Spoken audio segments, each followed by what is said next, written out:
Hey boys and girls, my name is Mr. Jonathan, and today things have been moving very quick. Time just seems to be flying by. Whoa, that's making me feel really dizzy.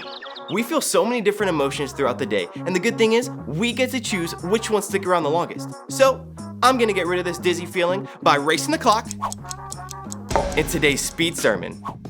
Alright, it looks like Mr. Will is ready to go. Boys and girls, if you're ready, shout, Emote! Good job. Sit up straight and tall because it's story time. There are so many things that can happen to us throughout the day that can make us feel all types of emotions, like happy, mad, sad, excited, sick, or even tired. And with those emotions, we can choose to do amazing or not so amazing things. The Bible even talks about a bunch of different attitudes that God blesses. Let me help you out, Mr. Will. Go ahead and look at Matthew 5.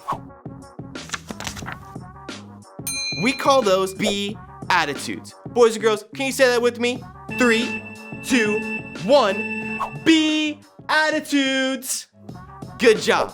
There are so many different Beatitudes in the Bible, but the one that we're going to be focusing on is in Matthew 5:9. Blessed are the peacemakers, for they will be called children of God. The hardest part about following the promises that God has for us is that we have a choice. We can choose the good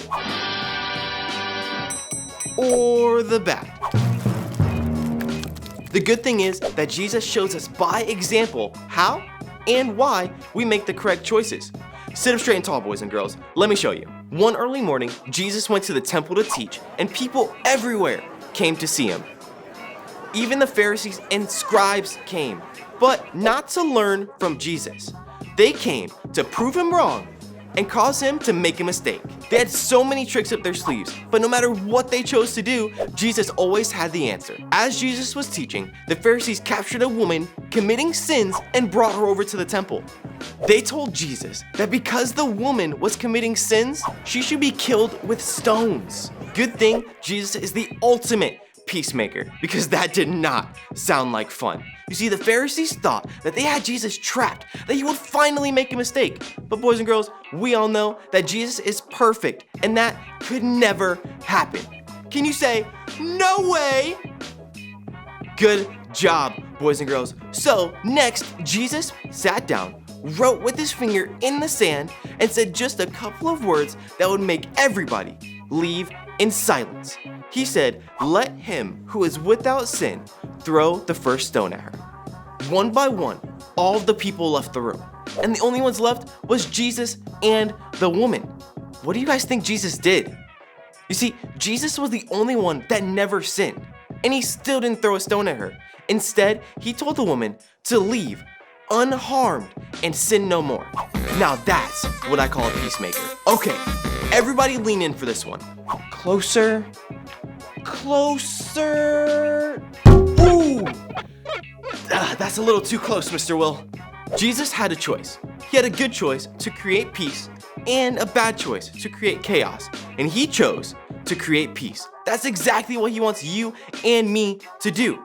You see, sometimes when there are some unfair things happening, like someone at your school is getting bullied, or people are fighting over toys, or even when people are upset, we're called to be peacemakers just like Jesus. See, blessed are the peacemakers because they will be called children of God. And that's a promise that God makes to all of us. And remember, God never breaks his promises. 2 Corinthians 13:11 says, finally, brothers, rejoice, aim for restoration, comfort one another, agree with one another, live in peace, and the God of love and peace will be with you. That was a close one. We made it right on time. So, boys and girls, stand up on your feet. It's time for our big idea. Are you ready?